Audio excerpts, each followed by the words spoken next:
don't know what the weather is going to be like around here. I do get really anxious during storms. That's why they chose HailGuard. When performance leads, confidence follows. Backed by the first and only asphalt shingle system with a hail warranty. That just gives us more peace of mind. This is the only asphalt product on the market that has the manufacturer warranty targeting the hail damage, and it gives me a lot of confidence as a contractor. Engineered for enhanced impact performance. Built to protect homes and reputations. HailGuard shingles. Built for hail.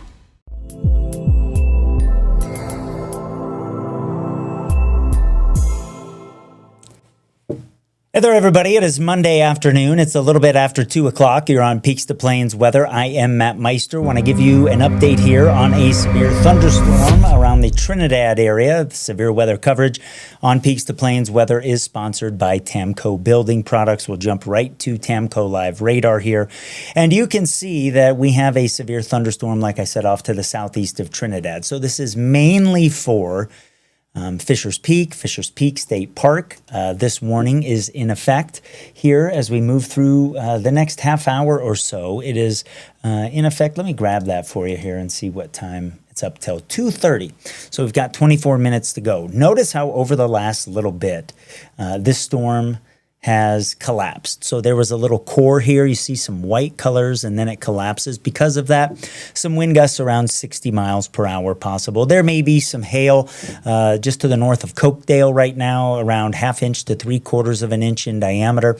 And we've got lots of lightning and thunder in the Trinidad area. We've had some rain across town as well. That cell that collapsed was moving to the southeast at about 22 miles per hour. It will put it into New Mexico here shortly. But again, the biggest threat with it is wind gusts as it has collapsed. That second cell that you see off to the northwest of Trinidad, it may do the same thing. So we'll keep an eye on that guy here. And so the wind may pick up in Trinidad here over the next little bit as well. Keep that in mind. If we look at the traffic camera in Trinidad right now, you can see that, a little bit of rain having fallen across the area. Temperatures dropped to 75 degrees, but the wind is being reported as pretty light right now, at least at the airport. If we look at the velocity scan with the radar, it's not showing anything that is particularly strong right now, but this warning being issued for sort of the pattern that the radar shows and what has happened with that storm. So again, this is mainly Fisher's Peak State Park. For campers in the area, if you happen to be getting us here, that's something to be aware of. Part of the reason for this downdraft is because some of this rain evaporating on the way down to the ground. That's virga. That is a cooling process. So that's the same reason why when you get out of the shower and your skin's wet, it feels cool, because some of that is evaporating off your skin. Well, that cooling process makes the air molecules get closer together. It makes a dense pocket of air compared to the air surrounding it. Because of gravity, it makes it heavy, pulls that down to the surface, and then it hits the ground, rushes out in all directions. It's a lot like if you took a cup of water, poured it on the table, would just go everywhere, right? Same deal with a downdraft or a downburst. So that's what we've got going here off to the southeast of Trinidad. Reminder for you one more time here.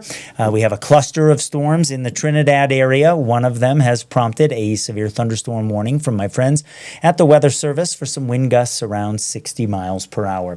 Elsewhere across the region this afternoon, we have seen a couple of storms in the Pikes Peak region, which was the second area that we were going to watch today. If you remember our forecast from this morning, if you saw on the Peaks to Plains Weather 24/7 channel, if you watched Mornings with Meister, if you've been poking around in the Pikes Peak region on the Peaks to Plains Weather app, you've seen that we've had an isolated storm in the forecast.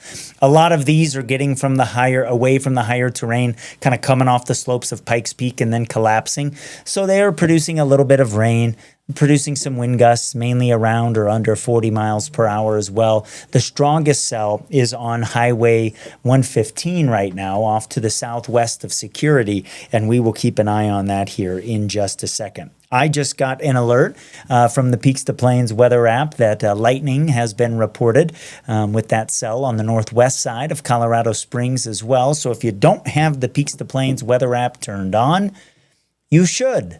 We'll let you know about lightning. Heavy rain, severe thunderstorm warnings, other things that could be happening, tornado warnings, flash flood warnings, whatever it may be, we've got you taken care of. These are kind of the two areas we'll watch for the balance of the day here. I think any chance of severe weather is kind of down south there. We'll keep our eye on Baca County because in the southeastern corner of the state, there is a little bit more water for storms to work with than what we've got up across the Front Range here. You can see the dew point in Springfield is 56. It's an area that has more potential energy for storms to use. It doesn't mean necessarily that we will use it, but it is something that we will watch here for the back part of the day. Crew, this is the place to be when weather threatens your area. Peaks to Plains Weather kind of walks through it with you. It's neighbors helping neighbors, as I like to say. It's our weather together. That's it for this update. Again, a severe thunderstorm warning continues until 2:30 just to the southeast of Trinidad. And we'll keep an eye on that. We'll keep an eye on the storms in the Pikes Peak region as well. Have a good afternoon. Emergencies are unpredictable, but you don't have to be unprepared. Peak Alerts sends you targeted emergency alerts in real time for the places that matter to you most, so you know what's happening and what to do next. Know first, act fast. That's the power of Peak Alerts.